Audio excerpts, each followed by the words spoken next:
towards as many donations as they can possibly get. You can contact them at 1-800-933-BLOOD. And there were also other numbers that we don't have a screen for. One for cash donations at 1-800-HELP-NOW, the Salvation Army for cash donations at 1-800-SALVATION-ARMY-NOW. And medical personnel who wish to donate their services should contact their local American Red Cross office. Okay, now, as we expected, George Bush is about to address the nation. Let's listen.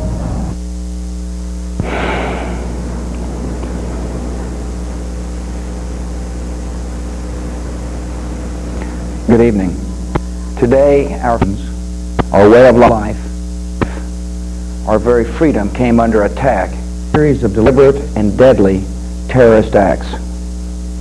The victims were in airplanes or in their offices. Secretaries, businessmen and women, military and federal workers, moms and dads, friends and neighbors. Thousands of lives were suddenly ended by evil, despicable acts of terror.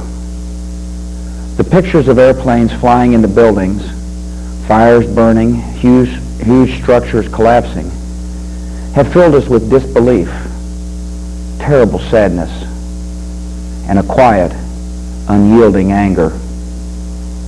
These acts of mass murder were intended to frighten our nation into chaos and retreat. But they have failed. Our country is strong. A great people has been moved to defend a great nation. Terrorist attacks can shake the foundations of our biggest buildings, but they cannot touch the foundation of America.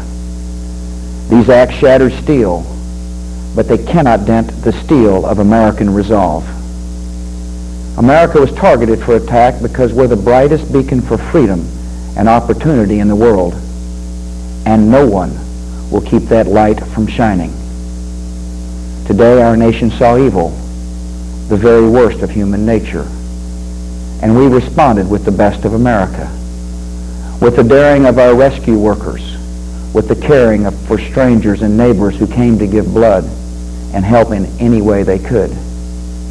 Immediately following the first attack, I implemented our government's emergency response plans. Our military is powerful, and it's prepared. Our emergency teams are working in New York City and Washington, D.C.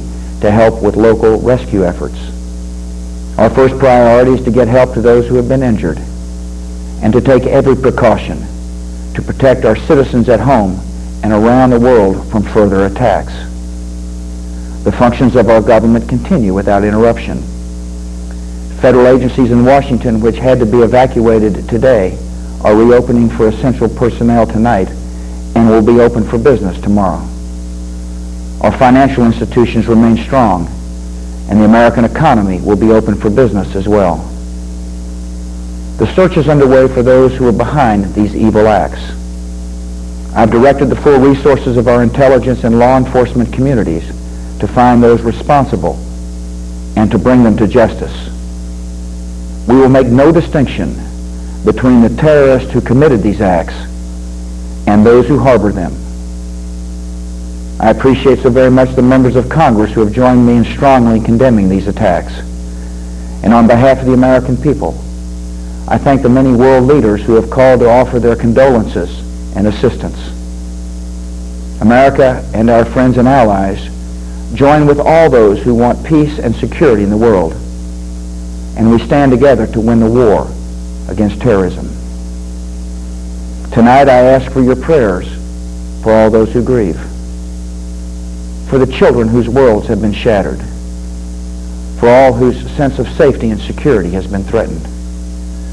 And I pray they will be comforted by a power greater than any of us, spoken through the ages in Psalm 23. Even though I walk through the valley of the shadow of death, I fear no evil, for you are with me. This is a day when all Americans from every walk of life unite in our resolve for justice and peace. America has stood down enemies before, and we will do so this time. None of us will ever forget this day, yet we go forward to defend freedom and all that is good and just in our world. Thank you. Good night, and God bless America.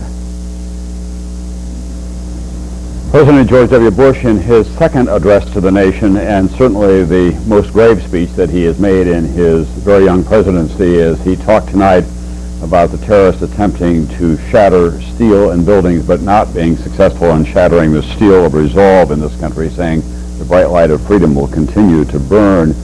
He was a sorrowful and sober president, but also one filled with resolve, as he said, we will find the people who are responsible for this and bring them that freedom